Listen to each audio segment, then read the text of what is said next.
Hey everybody, it's Jason Blaha here. Once again, it is time for another Dadbod to Daddy transformation vlog, and today was arm day. So yes, as of this week, I've gone back to having an arm day instead of putting my triceps on chest day and my biceps on back day. I'm just doing my chest and back on Mondays, and then that gives me a nice little space in here because keeping in mind all those pull-ups and bench pressing and incline benching and all of that do work arms. Again, I have quite a bit of overhead pressing on my shoulder day. So again, what I'm doing with this is prioritizing arms a little bit. Yes, my delts do need to come up, but they have their own day. But I feel like at this point, as I continue to cut, the best thing I could possibly do for my overall physique is continue to gain both bicep and tricep. Now, obviously, I still want my side and rear delts and everything to come up.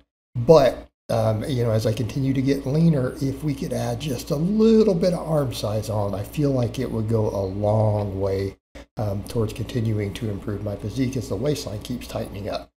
So with this, everything was 8+ reps. I think some of these I hit about 16 or 17 on a couple of the tricep exercises. So what I did here, close grip bench, and I haven't close gripped in a while, so this wasn't super hard with sets of 10. So I do feel like I probably need to start ramping the weight up on this if I'm going to use it. So here's what we did. We did supersets for all the arms. Now, keeping in mind, I only did 10 sets, and 3 of them were compounds for each muscle because, again, they just got exhausted by the end. I felt like I was no longer getting a pump anymore. It felt like the pump was just fatiguing, and fatigue was just setting in. So I'm like, okay, we're done. But I do want to continue to build the work capacity. But again, keeping in mind, we do 9 sets of pressing on chest day, okay? 3 sets on shoulder day, so that ends up being, if we actually count all that pressing as triceps, that ends up being 22 sets. That's a lot. I don't like to count rows for biceps, but I do think pull-ups count. So that ultimately gives me about 13 sets for biceps. It gives me about 22 sets for triceps. So what I'm doing on this, again, on the triceps, I wanted to hit every angle possible. Same with the biceps. So what we're doing, we started with a big movement, and then I did 7 sets of isolation, making sure that I work every angle possible. So we start with the big hammers, right? Just the big overall movements that involve other muscles, obviously. My lats help with the chins. But the chins went pretty good with a 45. I got 10 and then like 8 and 8. Again, the close grip benching, I left a little bit in the tank. I was kind of lazy on it because I did all that pressing earlier in the week. But I will, if I continue to use it, I just wanted to get in the groove of it. I need to start stepping the weight up on it. Honestly, I probably need to get that up to 225 for sets of 10. Okay. So what I also did today, because again, I'm not wanting to get a whole lot of DOMs right now anymore because I have so much chest DOMs from all that incline work. I'm like, let me do my normal skull crushers instead of trying to go behind the head because I'm going to do some other extensions. So again, trying to work these angles. I did these and these were too easy. I used this weight and I got to 15. I'm like, I really need to add another 20 pounds. So what I did with this, I did my normal skull crushers, which actually I feel a lot in my triceps. Feel it a lot in the triceps, but again, it needed to go heavier. And then I did my straight bar curls. Now I know the easy bar curls really make my physique look a lot better, and I did those the last couple workouts just to show that. But I really need to be focusing on, instead of what looks good for the camera, we need to be focusing on building muscle. So again, what we did here. So I did my straight bar curls because, quite frankly, for me, these just really hammer my biceps, and it's also because of just that range of motion I get, right? Again, we can get all the way down, lock it out at the bottom, and then come all the way up to the face. So we're working all those functions of the bicep, the shoulder extension, and the elbow flexion.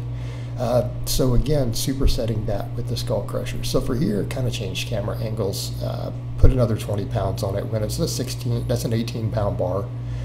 So that takes it up to about 88 from 68. Notice on these, what I do, I rock it back to the face at the bottom. So the whole point of rocking it back to the face is, of course, to get that little bit of extra long head activation.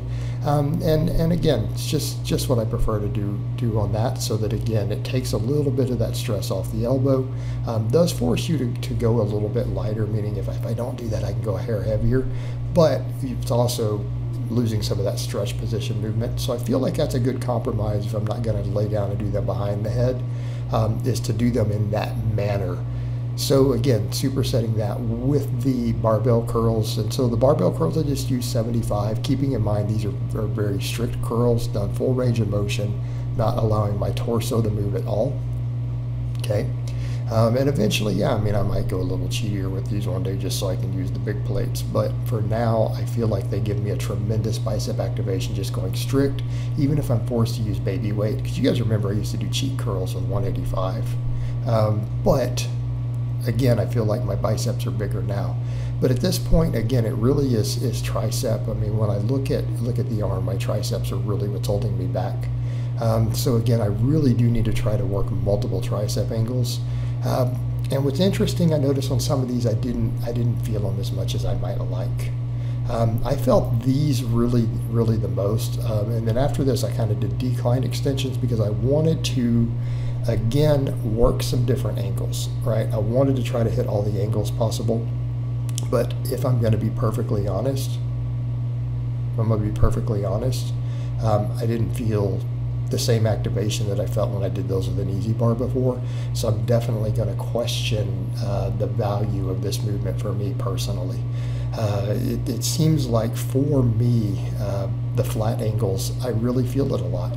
So I think next week I may need to go ahead and just go over to just doing them flat. Plus it'll save me a lot of setup. Getting into that decline position is a problem with my bench because I have to hook it onto another bench. So that could be a factor. All right, but the barbell curls, these were hard. These sets of 12 were pretty much to failure. So if anyone's not understanding that, when I'm getting to the bottom there, I'm trying to do a 13th rep and it's just not working. All right, so here with these, I mean, in theory, these should work great, right? We're getting that extra position, but honestly, I don't feel them that well. And so it almost felt like a wasted slot. And it's not saying the triceps are not working. Obviously, the triceps are doing 90% of the work here. They are the primary mover. But in terms of just really feeling my triceps being hit, I didn't feel these as much as the skull crushers. And I do think some of it is maybe because even if I feel like I'm rocking back a little bit, I'm noticing I'm really not. So I'm not really getting as good of a lengthened position on that, and that could be a factor. All right, preacher curls. I went ahead. I was thinking of doing dumbbells today, but I'm like, this footage is going to be long. It's going to take a while. Let's just, instead of going single arm dumbbells, let's just do the easy bar.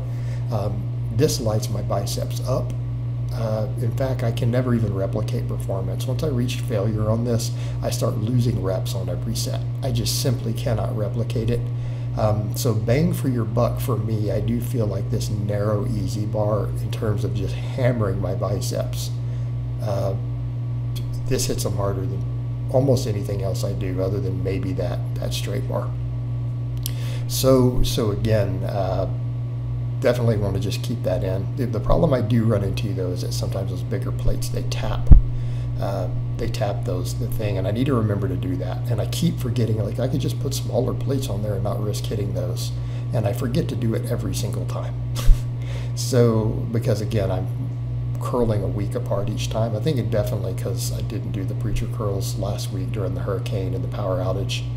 But yeah, with these, I felt like with these, just even taking them pretty much to failure, these high reps, I just didn't get quite what I wanted out of them, right? I'm not saying it's not a really good exercise, and a lot of people don't get a lot out of those decline ones with the dumbbells. I'm just not feeling them as intensely. And for me, because my triceps do need the size, I do need my arms to really come up. I need to make sure that exercises that I'm doing, I'm really feeling them. Really need to be feeling them. And I feel like I feel those a little better maybe with dumbbells. So what I'm thinking at this point, maybe again, just sticking with the skull crushers and incline extensions, right? Incline extensions there. So again, last couple sets of these, and of course, and I think again part of the issue is, again, maybe I'm expending too much energy trying to get my feet hooked in and maintaining that position so I don't slide down on the bench, and that could be costing me a little bit of the mind muscle connection and the focus. I suspect that could be what it is, because the movement pattern itself is good, although again, maybe with that shoulder position it's just not giving me the stretch that I need, ideally. So I may resort to doing these on a flat bench, just for future purposes. Now, what I did like was, after this last set of preacher curls, the dumbbells that I did on the incline, those actually felt really good. But by that point, my arms were shot, so I just did one set of those final movements and called it a day, because my arms were just toast at this point. 10 sets for biceps and triceps, and particularly after I had a very high volume chest and back day on Monday. So again, making sure that I'm recovering from these between sessions. And I may start doing some band press downs on some of my off days, just like I do abs on all my off days. So those curious, yeah, I'm not doing a lot of ab work in these vlogs other than the lower body days, because I've been trying to do 200 to 300 crunches every single day, right? And so that's covering a lot of my ab work. But yeah, these felt really good. So normally I do these a lot of times with the easy bar. I did them with the dumbbells today. They felt good, right? These felt pretty dang good. I'm like, okay, I like this movement. So this might be worth working it as an addition. And then of course I finished off the biceps after this with a set of incline curls, just to make sure we get that third angle on the bicep isolation. And even though it was just one set of each of these, one set to failure done as a final movement, perfectly reasonable. Although maybe I do want to try to take these up to about 12 sets on both muscles. So see if we can build the work capacity a little bit. So again, overall happy with the workout, other than maybe just the decline extensions. So again, good arm day. So I hope it's been informative, and I will talk to you guys and gals next time.